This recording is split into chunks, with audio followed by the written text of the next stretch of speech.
Labas rytas. Labas rytas. Pasikrovėm, važiuojam. Kur? Į kaimą. Tie patys darbai dabar tik tai kartojasi. Tai pats jau pasimetu. Kur, kas, kaip. Bet darau. Krūva mūsų mažėja. Lekiam į kaimą. Ir dar pamiršau paminėti, kad jeigu mano nauja lokacija ten, prūdas jau pilnas. Turiu dar vieną lokaciją, kurioje šiandien buvom. Tai čia. Čia dar prigrėžiam visą krūvą skylių. Čia pas mane gaunasi 6 ant 6 ir dauginam iš 6. Tai 36 čia, 36 ten. Karkasėlį prieš tai jau rodžiau, jau išbetonavau, nu ir 36 ten. Pradžiai užteks.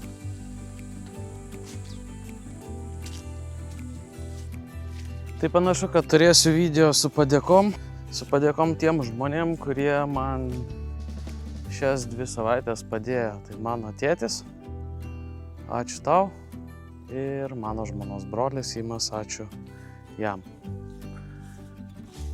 Ateina. Kodėl dėkoju?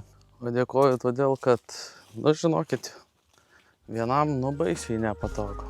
Nors kaip mano kolega yra sakęs, kad nepatogu yra tik tai mautis kelnes per galvą.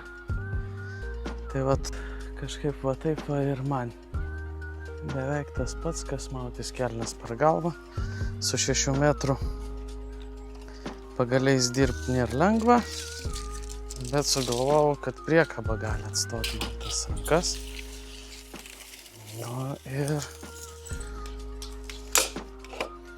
Nu ir varom. Nauja vieta ir toj vietoj turi atsirast tas pats, ką dariau prieš tai jau keletą kartų.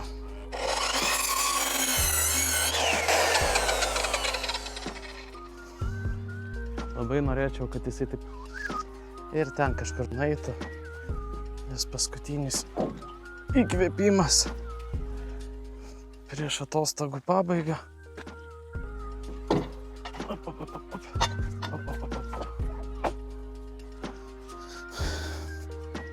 O taip, ratais, bet išeina visgi kažką tai padaryti po truputėlį. Tai čia vat jums atsakymas, kodėl pas mane taip viskas ilgai užtrunka. Ogi va todėl, kad ratais, bet mano manimu, kad yra geriau daryti, negu nieko nedaryti. Taip? Pritarėt man?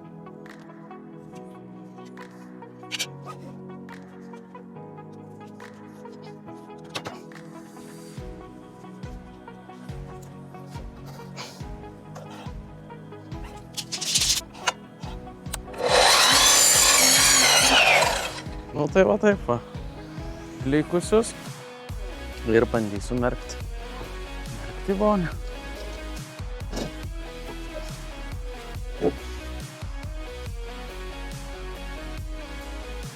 Ir spėkit, kas pas mus čia buvo. Ogi va, telkšo balos. Va tokioj vat mes buzoj. Čia viskas šlapia. Dabar šitą dedam čia, levelę jau susidėjom, o taip va čia atklampojom,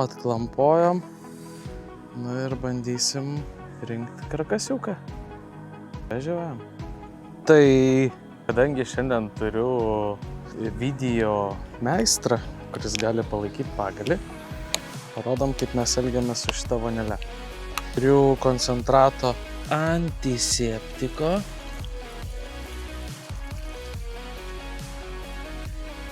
Koncentratas eina 1:1, čia ne tas rimtasis, kur 1:45. Bet išsiskaičiavau, kad vis tiek šitas variantas pigiau gaunasi negu pirkti iš karto antiseptiką. Turiu rudos spalvos ir turiu bespalvę. Tai dabar supyliau 5 litrus. Pilu 5 litrus vandens. Nežinau, kaip čia aš jį pasieksiu, bet nemeluosiu, nesitikėjau, kad šiemet prūdas jau beveik lips per kraštus. Tikėtina, kad tikriausiai reikės dėti pralaidą. Kaip tik už prūdo turim upelį, kuris nueina į pelkę. Tai žiūrėsim, kaip čia kas bus. Taip, nepilni 5 litrai, bet susipilsim, išsilyginsim vonelę ir varysim su Simu pratept brūsus. Nemeluosiu, variantas tikrai žymiai geresnis negu rankom ir teptuku tepti. Kiekvieną atskirai vartant į visas pusės, tai čia jau faktas. Ir greita, ir patogu. Tuoj dabar biškį pasilyginsiu vonelę. Tikėtina, kad kažkaip va taip, nesubėgo į vieną pusę. Kurgi čia ta koja? Yra čia tos kojos.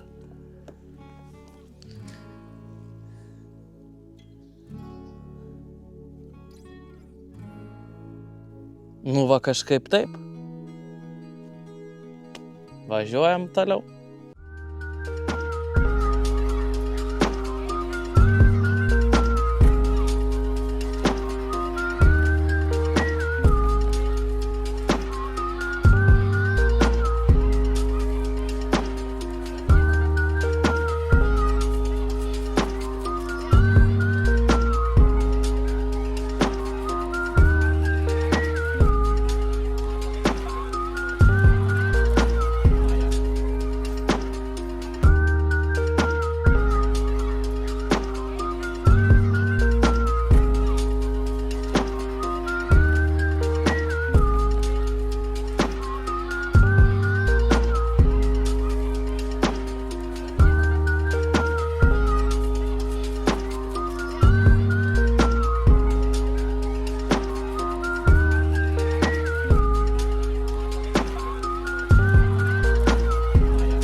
Na ką,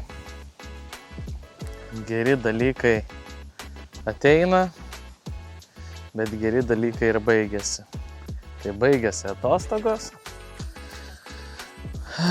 Šiemet jas išnaudojau jau beveik visas, liko tik tai ekstra atvejai. Apžvelgiam, ką padarėm. Tai sudėjom vakar brūsų šitą aikšteliai, išsilyginom. Šitas dalykas kol kas ilsisi. Taip. Lovys mūsų irgi ilsisi. Reikia tik tai gal taip padaryti, kad neprilytų. Buza. Čia jau tuoj užaugs žolė ir be mano sėklų, kurias nupirkau, paruošiau ir tikėjausi, kad per šias 2 savaitės pavyks bent kažkokį lopinėlį užsėt, bet ne.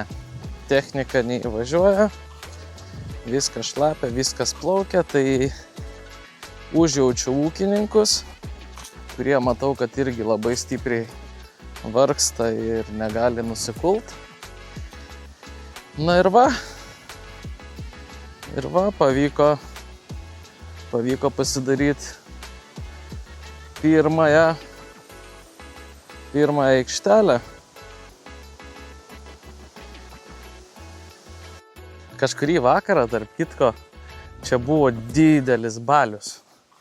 Balius tai kad buvo, aš buvau namuke ir buvo atėjęs visas būrys šernų, tai jie čia trypė. Keistas garsas. Iš pat pradžių sunerimau, galvoju, kas čia vyksta. Ir čia pasirodo vakarėlis. Tai va, dabar kažkada čia padarysim antrą aikštelę ir judėsim toliau. O čia va norėjau parodyti, kai jums pasakau, kad prūdelis prie namo nėra tinkamas naudojimui, tai va, pažiūrėkit kodėl. O va todėl, kad čia va toks va žalumynas pasidaro. Šiemet, aišku, dar stovi vanduo, tai džiugu. Pernai jisai tiesiog išdžiūvo. Labai nedaug liko ant dugno, bet va tokia žaluma.